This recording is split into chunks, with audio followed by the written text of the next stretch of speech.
말씀은 신명기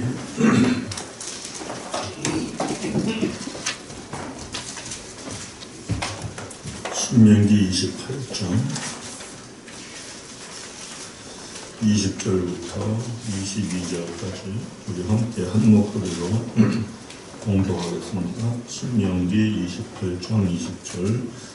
내가 악을 행하여 그를 잊음으로 내 손으로 하는 모든 일에 여호와께서 저주와 혼란과 책망을 내리사 망하는 극히 가면을 하실 것입니다. 여호와께서 내 몸에 염려를 들게 하사 내가 들어가 차지할 땅에서 마침내 너를 멸하실 것이며 여호와께서 백병과 열병과 염증과 흑질과 한자와 풍제와 썩는 재앙으로 너를 치시리니 이 재앙들이 너를 따라서 너를 진멸하게 할 것이다. 아멘. 제가 전에 전염병이 오는 원인이다 하는 제목으로 설교를 했던 본문 말씀입니다. 제가 노회장 1년 임기를 마치면서 노회에서 개회 예배를 드릴 때, 이번에 제58회 정기노회에서 개회 예배를 드릴 때 제가 설교를 했을 때 이 본문으로 설교를 했습니다. 제목을 바꿔서 꼭 하나님과 함께 합시다 했습니다. 한번 우리 서로 인사합니다. 꼭 하나님과 함께 합시다. 꼭 하나님과 함께 합시다. 꼭 하나님과 함께 하셔야 돼요. 그렇지 않으면 하나님께서 하나님을 믿는다고 하면서 하나님과 함께 하지 않아요. 하나님을 믿는다고 하면서 하나님을 잊어버렸어요. 하나님을 떠났어요. 그러면 하나님 뭐라고 하시느냐? 때가 차고 양이 참에 내가 너희에게 전염병을 보내겠다. 이렇게 아주 단정적으로 말씀합니다. 한번 오늘 본문 봐보세요. 1절하고 2절만 있습니다. 내가 악을 행하여 그를 잊음으로. 그가 누구예요? 하나님을 잊음으로 내 손으로 하는 모든 일에 여호와께서 저주와 혼란과 책망을 내리사 망하며 속히 파멸하게 하실 것이며 21절. 여호와께서 내 몸에 염병이 들게 하사 내가 들어가 차지할 땅에서 마침내 너를 멸한다. 이 마침내라는 것은 양이 참해, 때가 참해 이런 뜻이에요. 이런 뜻. 그래서 반드시 문제가 터집니다. 원래 우리가 4월 13일 날 노회를 했어야 돼요. 했어야 되는데 코로나19 전염병 때문에 이렇게 연기하다가 5월 25일에 했는데 그것도 교회에서 못하고 저기 불광동에 있는 희망관에서 했어요. 거기서 했는데 제가 본문 말씀을 가지고 설교를 했습니다. 오늘 본문 말씀은 신명기 28장 20절에서 22절까지의 요 말씀은 그대로 이스라엘의 역사에서 이루어진 역사적인 사실의 말씀입니다.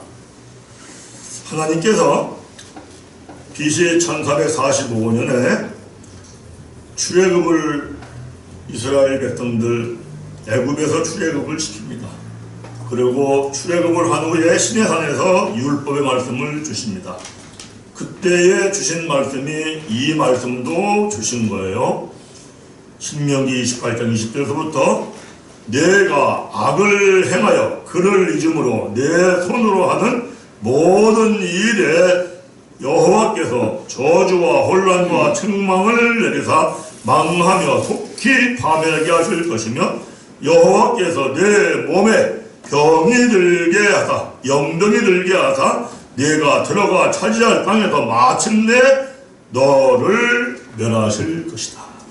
이 말씀처럼 BC 586년에, 그러니까 이 말씀을 주시고 850여 년이 지난 BC 586년에 이스라엘 나라는 바벨론에게 멸망을 당합니다. 그리고 백성들은 포로로 끌려갑니다. 그 당시에 선지자가 예레미야 선지자였는데, 예레미야 선지자가 하나님을 잃어버리고 떠난 이스라엘 백성들을 향하여서 돌아오라 돌아오라 합니다. 아주 거듭거듭 반복하여 말을 해도 돌아오지 않습니다. 그들이 돌아오지 않는다는 것은 제사도 다 지냅니다. 안식일도 다 지킵니다. 철저하게 제사도 지내고 예배도 드리고 안식일도 지키는데 그들의 마음이 하나님과 함께하지를 않고 있는 거예요. 그래서 예레미야 선지자가 뭐라고 하냐면, 너희들이 만약에 회개하고 돌이키고 너의 마음이 하나님께 돌아오지 않으면 그저 형식적인 신앙생활만 계속하면 하나님께서 너희를 기근과 전염병과 칼로 멸망시키리라 말씀을 선포합니다. 그리고 끝내 돌아오지 않던 이스라엘 백성들은 기근과 전염병과 칼로 멸망을 당합니다. 그래서 바벨론에게 멸망을 당합니다. 하나님이 살아계십니다. 반드시 하나님은 하나님의 말씀대로 역사를 합니다. 하나님 두렵습니다. 무섭습니다. 하나님이 분명히 말씀합니다. 너희들이 한 그 행위에 대해서 큰 건 큰 거대로 적은 건 적은 거대로 네 행위대로 반드시 심판하리라. 이거 뭐 엄청 두렵고 엄청 떨리는 말씀입니다. 사람들은 내가 오늘 잘못해도 당장에 무슨 일이 안 일어나니까, 심판당하는 일이 안 일어나니까, 하나님이 가만히 보면은 사랑을 많이 받는 사람들은 조금 잘못하면 금방 무슨 일이 생기는 것 같고, 그저 무딘 사람들은 하나님이 그냥 1년도 놔두고 5년도 놔두고 10년도 놔두고 그냥 놔두는 것 같아요. 근데 그냥 결코 놔두지 않습니다. 반드시 심은 대로 거두리라 말씀하시었고, 너가 행한 대로 내가 심판하리라 말씀하시어서 반드시 심판이 있습니다. 이거를 아주 명심하고 정말 진지하게 하나님을 믿는 은혜가 입혀지기를 간절히 바랍니다. 여기서 말씀하고 있는 너가 나를 잃어버렸다, 너가 하나님을 떠났다 라고 하는 것은 하나님을 안 믿는 상태를 얘기하는 게 아닙니다. 지금 이스라엘의 백성들이 요시야 왕 때는 성전 수리하다가 율법책을 발견해가지고 요시야 왕이 철저하게 율법책에 기록된 대로 해라, 그래가지고 전무후무하게 말씀에 기록된 대로 합니다.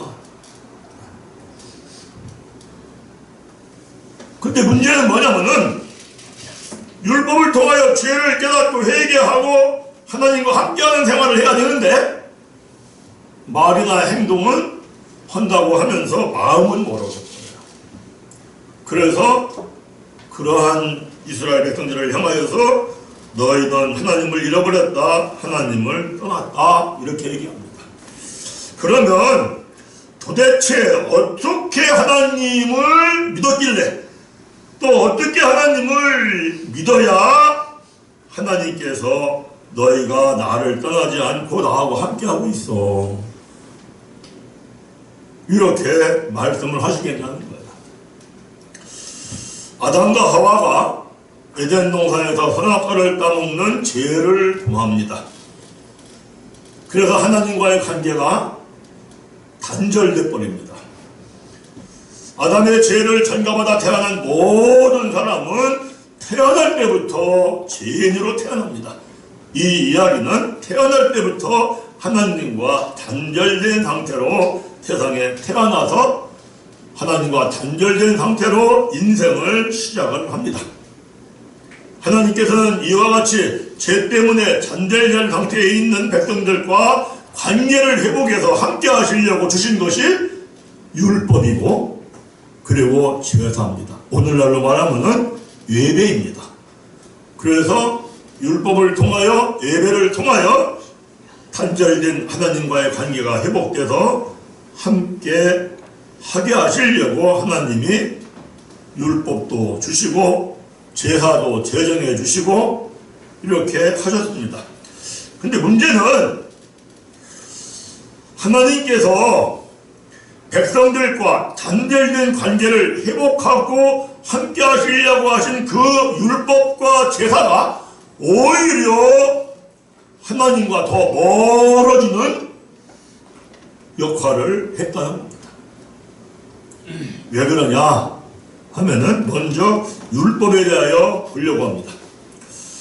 하나님께서 하나님의 백성인 이스라엘 백성들에게 율법을 주신 목적은 율법을 통하여 죄를 깨닫고 회개하고 세례를 받고 제사함을 받고 성령을 선물로 받음으로써 하나님과 이스라엘 백성들이 성령이 내 안에 들어오시니까 함께하는 관계를 회복하려고 율법을 주신 겁니다. 그러니까 우리는 하나님 말씀을 내가 읽었다, 하나님의 말씀을 들었다 라고 하면은 뭐를 꼭 깨달아야 돼요? 죄를 깨달아야 돼요. 이것이 축복입니다. 믿으시기 바랍니다. 그런데 거짓 선지자들, 또 그 다음 예수님 당시의 서기관 바리새인들은 율법을 통하여 죄를 깨닫게 하는 것이 아니라 율법을 사람의 계명으로 교훈을 삼아 가르치고 배우면서 또 자기의 마음대로 가르쳐요. 자기의 생각대로 가르치면서 율법을 지키면 복받아 이렇게 가르칩니다. 하나님을 믿으면 복받아 이렇게 가르쳐요. 어떤 복을 받아? 신명기 26장 1절에서 6절까지 그저 너희가 성읍에서도 복을 받고 들에서도 복을 받고 떡반죽 그릇이 복을 받고 자녀가 복을 받고 들어와도 복을 받고 나가도 복을 받고 쏟아지게 받는다고 가르쳐요. 그러니까 사람들이 얼마나 좋아요? 복 받는다고 하니까.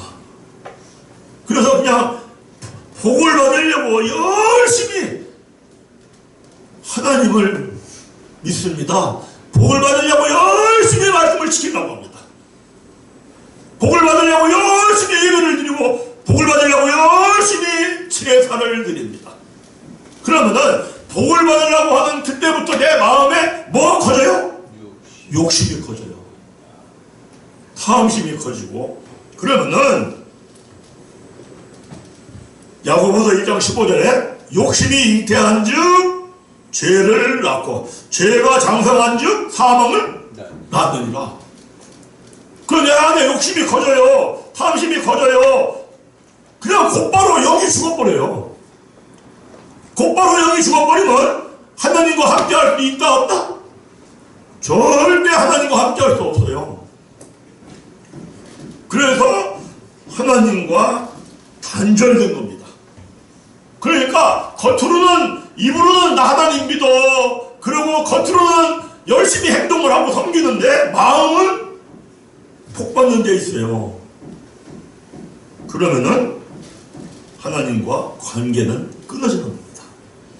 예수님께서도 마태복음 11장 7절에 외식하는 자들아 이사야가 너희에 관하여 잘 예언하였도다. 일렀으되 이 백성이 입술로는 나를 공경하되 마음은 내게서 멀도다. 사람의 계명으로 교훈을 삼아 가리키니 나를 헛되이 경배하는도다.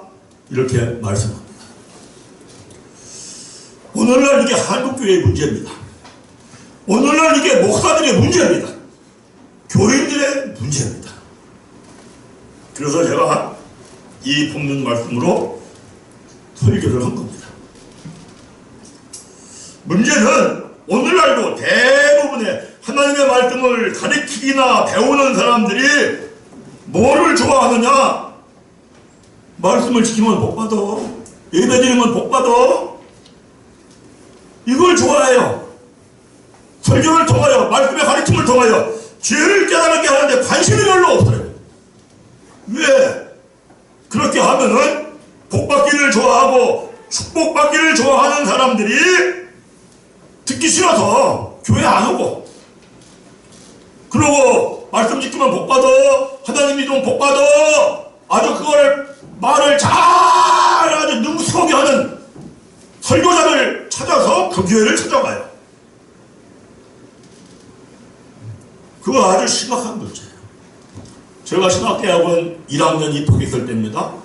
기도원에서 만난 목사님이 뭐라고 하냐면 저보고 신반부에 있는 어느 교회에서 아주 성경을 잘 가르치는 목사님, 천호동에 있는 목사님이 오셔서 세미나 하니까 오라고 해서 갔어요. 그 뭐라고 하냐면은 교인을 많이 모이려면은 죄를 깨달으라는 얘기를 설교 시간에 하면 안 됩니다. 회개하라는 얘기를 하면 안 됩니다. 교인들이 피곤하다고 안 옵니다. 내가 아주 질색을 한 적이 있습니다.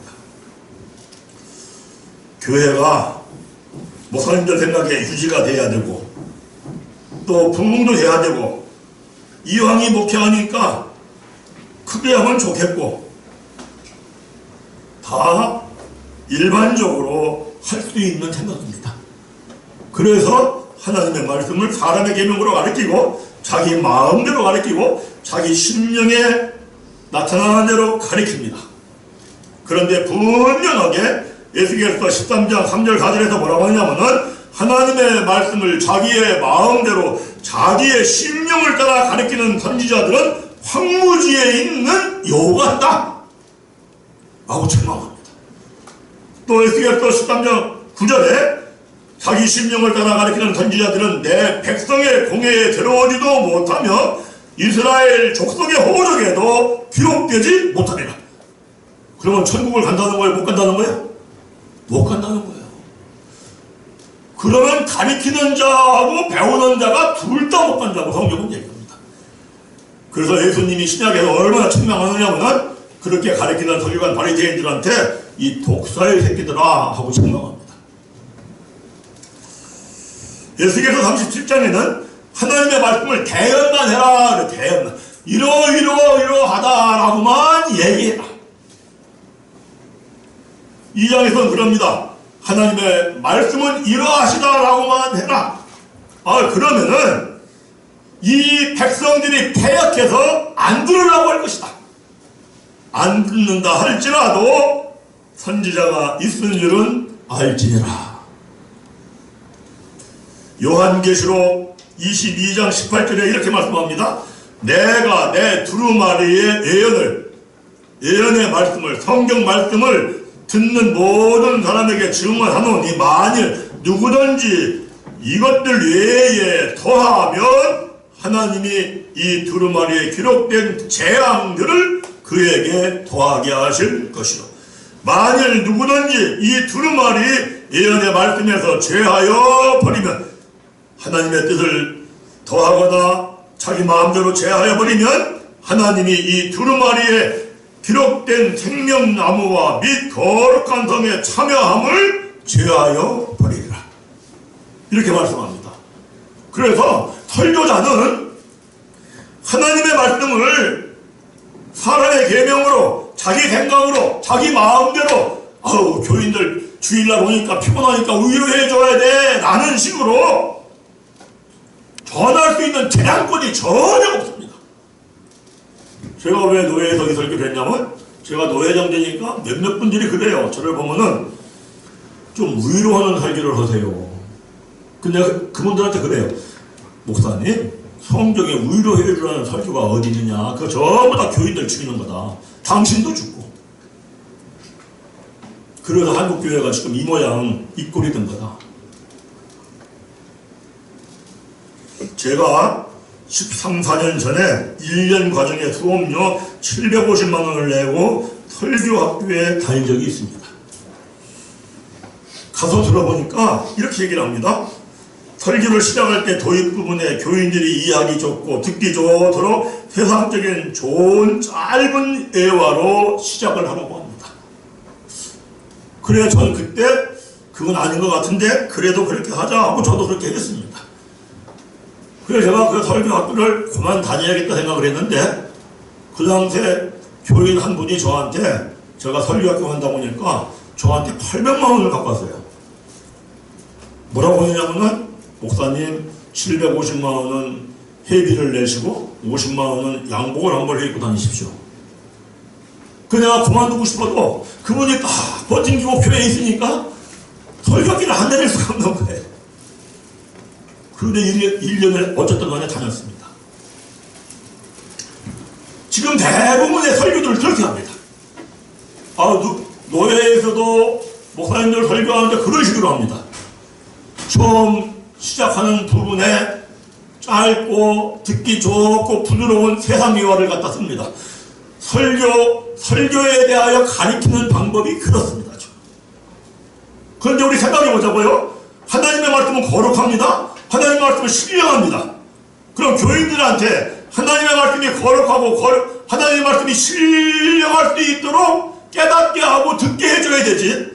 설교를 처음 시작할 때부터 신령하고 거룩한 게 아니라 세상에 썩은 이야기 갖다가 애화를 들으면서 그 얘기를 들으면 듣는 교인들이 부드럽고 세상 얘기니까 듣기에는 좋을지 모르지만 자기도 모르는 사이에 썩은 얘기 듣고 헛된 얘기 듣고 거기에 물른다는 겁니다.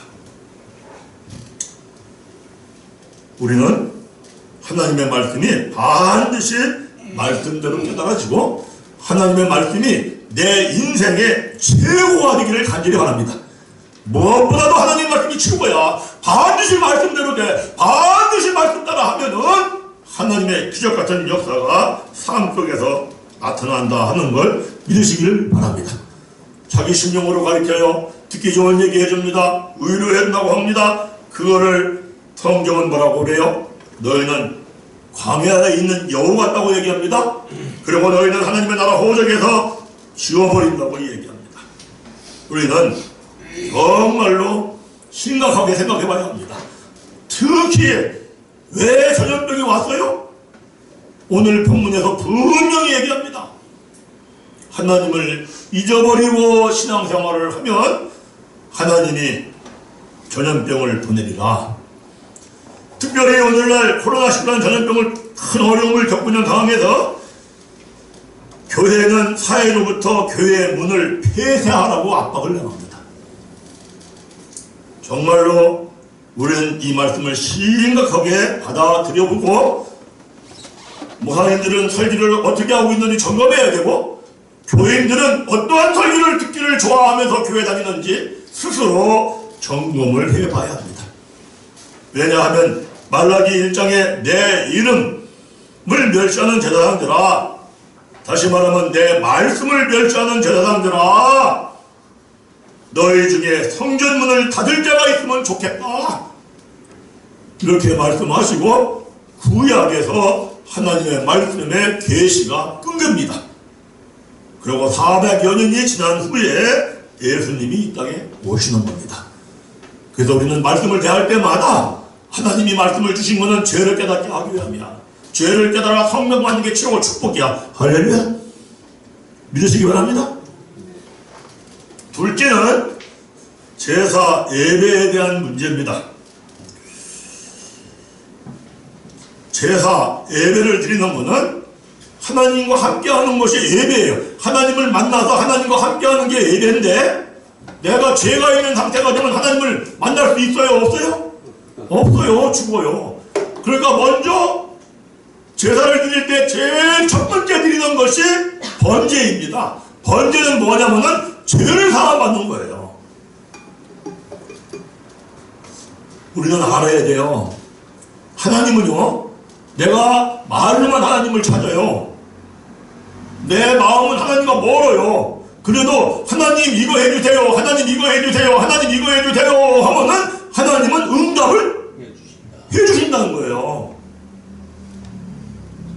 왜냐면은 너희는 내게 부르짖어 기도해라. 내가 너에게 응답하리라. 나 여호와 하나님은 이를 만들어서 지어서 성취하는 여호와 하나님이니라. 너희가 나를 간절히 찾고 다지면 너희가 나를 만나리라. 나에게 구하리라, 찾으라, 두드리라. 구하는 자에게 줄 것이요, 찾는 자에게 찾게 하실 것이요, 두드리는 자에게 열리게 할 것이니라. 아멘. 그래서 아주 구약에서 대표적으로 제사를 잘못 드리는 사람이 누구예요? 솔로몬이에요. 솔로몬. 우리는 솔로몬이 대단한 줄 압니다. 저도 막 솔로몬이 대단한 줄 알았습니다.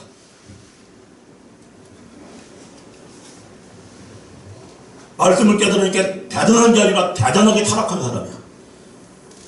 왜? 번제를 드리면 일천 번제를 드린다는 건 뭐냐면은 하나님, 나는 내 안에 있는 더럽고 추한 이 죄된 것들을 전부 다 용서해 주시고 깨끗하게 해 주시어서 내 마음이 성결하고 깨끗해서 거룩한 하나님이 함께 하심으로 나도 거룩한 사람이 되어서 항상 하나님과 함께 하면서 한평생 하나님의 뜻을 이루는 왕이 되게 하옵소서.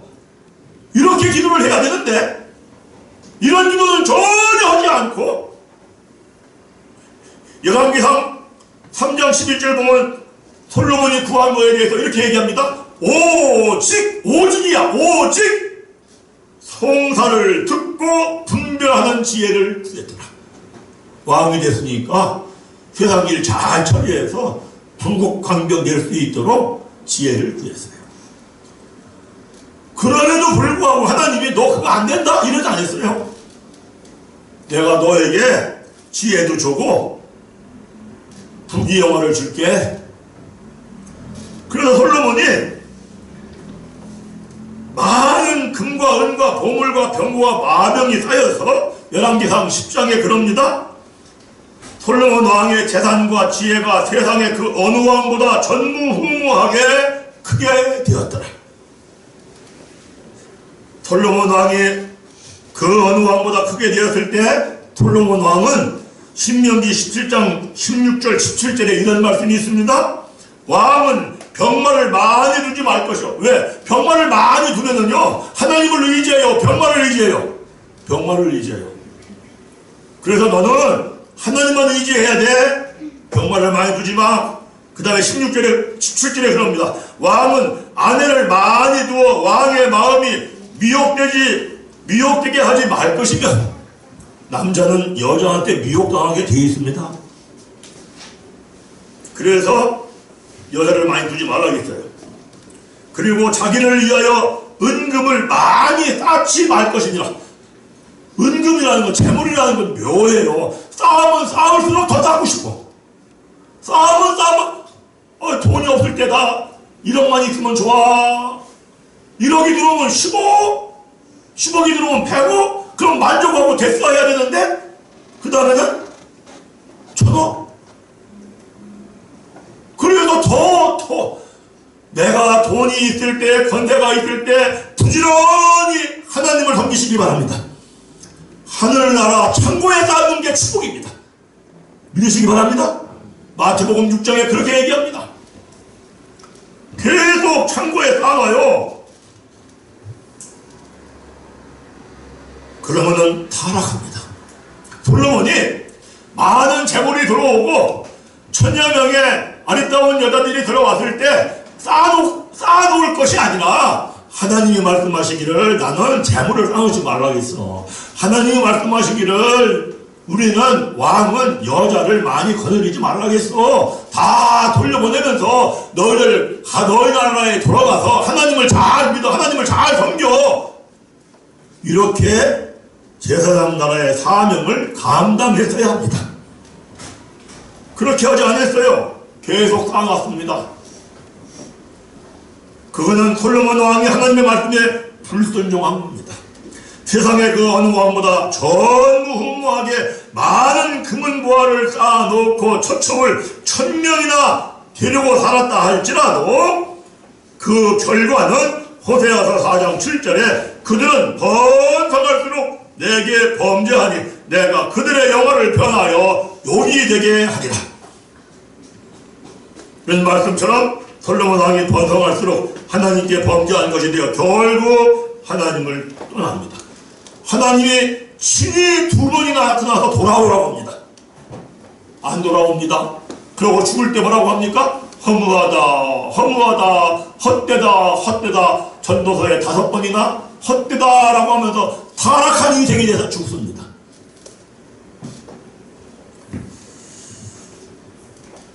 솔로몬 왕이 범죄한 걸로 인하여서 이스라엘 백성은 남유다와 북이스라엘 둘로 갈라집니다. 그래서 이스라엘의 나라가 혼란과 책망이 오고 결국은 망하는 결과가 옵니다. 우리는 하나님의 말씀을 사람의 계명으로 자기 마음대로 자기 심령으로 절대 해석하거나 가르치면 안 됩니다. 근데 이거는 하나님의 말씀을 내 생각으로 내 마음으로 사람의 계명으로 처음부터 해석을 안 할 방법이 없어요. 왜 그러냐? 초등학교, 중학교, 고등학교, 대학교 다니는 동안에 다 배우는 것이 사람의 계명으로 배우는 거예요. 그래서 아주 내 마음대로 생각하는 것이, 내 생각대로 생각하는 것이, 사람의 계명으로 생각하는 것이 내 몸에 배어있고 내 몸 자체 몸덩어리가 되어 있어요. 그래서 인생이 결국은 멸망의 길로 죽는 거예요. 이거를 고쳐야 되는데 고치는 방법은 하나님의 말씀을 항상 읽을 때마다, 말씀을 들을 때마다 죄를 깨닫고 회개하고 성령 받으면은 고쳐지는 줄 믿습니다. 근데 그게 아니라 하나님 믿어서 잘 돼야 돼, 복 받아야 하면은 오히려 더 마음이 폐약해지고 완악해져요. 이걸 잘 가르쳐야 합니다. 사실은 저는 39살 때까지 평인도 생활을 했기 때문에 정말로 아주 심각하게 오늘날 이걸 생각을 해야 합니다. 많은 사람들이 처음 하나님을 믿기 시작할 때 하나님을 믿음으로 천하를 얻으려고 시작을 합니다. 예수님의 제자들도 예수님을 따라다닐 때 천하를 얻으려고, 예수님이 주님의 나라를 세우면 자기들 좌의정 우의정 한 자리씩 하려고 따라다니는 건 사실입니다. 또 자신들의 힘으로 해결할 수 없는 어려운 문제가 터졌을 때 하나님을 의지하여 문제를 해결해 달라고 하나님 앞에 신앙생활을 시작할 수 있습니다. 저도 그렇게 신앙생활을 25살 때부터 다시 시작을 했습니다. 그래서 하나님 앞에 내가 믿음이 약해도 해달라고 부르짖어 기도하면 응답해 줍니다. 일도 잘 풀립니다. 왜냐하면 하나님이 나를 간절히 찾고 찾아라, 내가 너를 만나주리라 말씀하시었고, 너는 내게 부르짖어 기도해라, 내가 너에게 응답하리라 말씀하시었고, 나에게 구하라, 내가 줄게, 찾으라, 내가 너를 찾게 해줄게, 두드리라, 내가 열려줄게, 하나님은 말씀했습니다. 말씀하신 분은 반드시 말씀대로 이루는 걸 믿습니다. 그래서 나에게 믿음이 설령 믿음이 없다 할지라도 응답을 받아요. 근데 문제는 뭐냐면 내가 잘 되면은 교회 다니고 예배 드리고 하나님 믿고 잘 되면은 내가 믿음이 그래도 이 정도는 괜찮아, 나도 이렇게 생각을 하고 옆에 보는 사람들도 저 양반 믿음이 좋네. 그러나 그거는 착각이라는 걸 알아야 합니다. 큰 착각입니다. 그렇게 계속 가다 보면은 축복이 저주로 바뀐다고 호세아서 4장 7절에 분명히 말씀을 합니다. 축복을 받을 때, 잘 될 때 빨리 자기 자신을 돌이켜 보아야 합니다.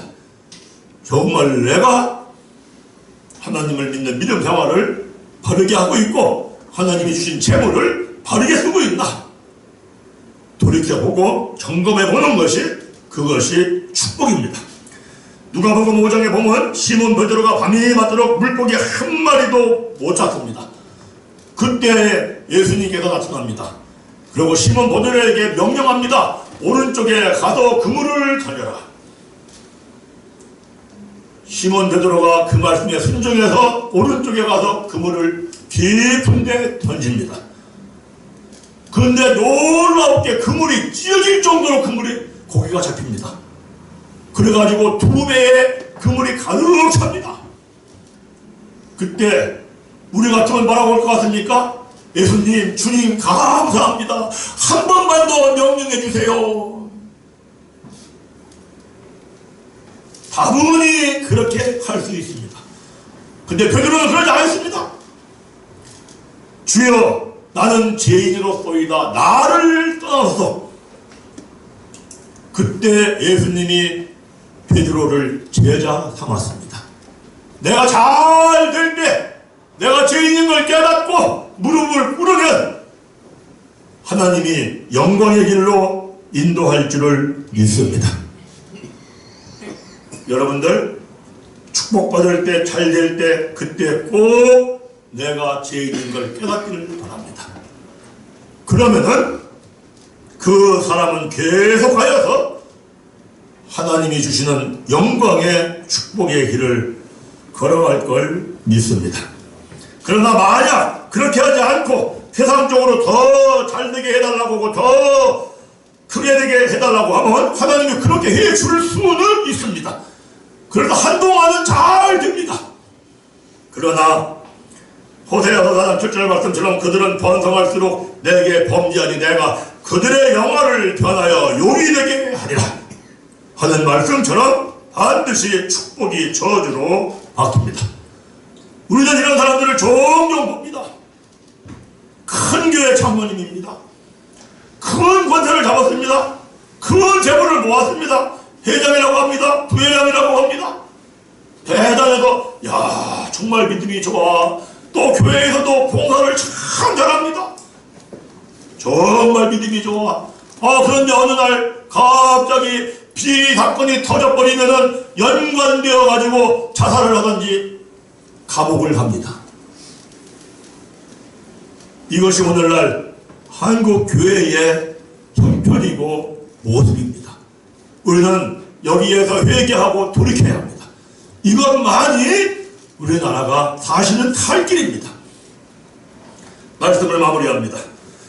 하나님의 말씀을 사람의 계명으로, 사람의 생각으로, 자기의 생각으로 의도하는 식으로 가르치고 배우면 하나님을 잃어버립니다. 그것을 계속 반복하다 보면 때가 차고 양이 차매 전염병이 온다고 오늘 본문에서 아주 단정적으로 말씀을 합니다. 반드시 하나님의 말씀을 감춰진 뜻으로 깨닫고 죄를 깨닫고 회개하고 죄를 제사함 받고 성령을 받는 은혜를 사모하시기 바랍니다. 하나님은 간절히 사모하는 자에게 만족해 한다 했습니다. 우리가 반드시 기억해야 했겠습니다. 하나님은 살아계십니다. 하나님은 반드시 말씀대로 역사합니다. 한번 따라합니다. 하나님은 살아계십니다. 하나님은 살아계십니다. 하나님은 반드시 말씀대로 역사합니다. 하나님은 행위대로 심판하십니다. 이거는 정말로 감사하고 정말로 좋은 얘기입니다. 어떤 사람에게 나 하나님의 뜻대로 살아야 되겠어, 나 말씀대로 살아야 되겠어, 이런 사람에게는 너무나 축복된 얘기입니다. 그러나 입으로만 믿는 사람들에겐 두려운 얘기입니다. 우리는 깨닫고 돌이키는 은혜가 있기를 간절히 바랍니다. 성경을 읽을 때마다, 설교를 들을 때마다 죄를 깨닫고 회개하고 성경을 받는다면 성령이 충만해집니다. 믿으십니까? 그리고 그 성령이 내 안에 들어올 때마다 성령의 불로 내 안에 있는 더러운 것, 죄된 것, 병든 것, 썩은 것 전부 다 내려버리는 걸 믿으시기를 바랍니다. 그리고 그 성령이 들어올 때마다 살리는 성령의 영이 내 마음을 살리고 생각을 살리고 영을 살리고 육을 살리고 할렐루야. 그러면은요 코로나 전염병은 근처에 오지도 못합니다. 그런 은혜가 입혀지면은요 있던 병까지 다 치유가 됩니다. 믿으시기 바랍니다. 그리고 항상 기쁘고 즐겁게 삽니다.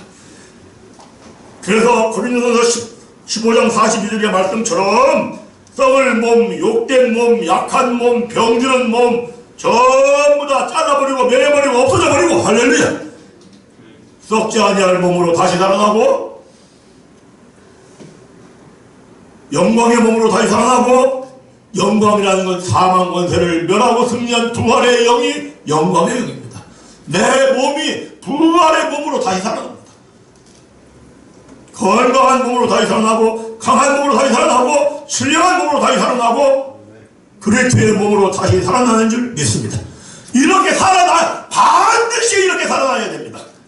그래야 주님 재림하시는 그날 공중에 나팔 불 때 그리스도와 함께 들림받아 함께 할 줄을 믿습니다. 이와 같이 믿음의 길을 가는 의인은 시편 92편 14절에 늙으면 늙을수록 건강해지고 여전히 결실을 맺고 진액이 풍족하고 빛이 청청하다고 분명하게 말씀하고 있습니다. 이와 같은 은혜가 우리 모두에게 충만히 임하시기를 간절히 바랍니다. 기도 올리겠습니다. 하나님 아버지 감사합니다. 정말로 하나님과 단절되었던 죄인들이 예수님을 믿고 죄사함을 받고 성령님이 우리 안에 임하시어서 성령이 함께하면 하나님이 함께하는 사람이 되어서 한평생 주와 함께하는 기쁘고 즐거운 복된 삶을 사는 줄 믿사옵나이다. 예배를 드릴 때마다 말씀을 들을 때마다 말씀을 읽을 때마다 또 시간이 날 때마다 삶의 현장 가운데에서 수시로 말씀을 읊조리고 묵상함으로 인하여 내 안에 살아계신 성령이 역사하시어서 그때마다 내 안에 있는 더러운 것, 추한 것, 병드는 것, 찌드는 것들은 멸해지게 하옵시고 살리는 성령의 영으로 영혼육이 마음과 생각이 왕성히 살아나서 우리가 늙어도 여전히 결실하고 진액이 풍족하고 빛이 청청한 기쁘고 즐거운 복된 인생으로 살다가 영생의 천국에 이르게 하옵소서. 감사하옵고 예수님 이름으로 기도하옵나이다. 아멘.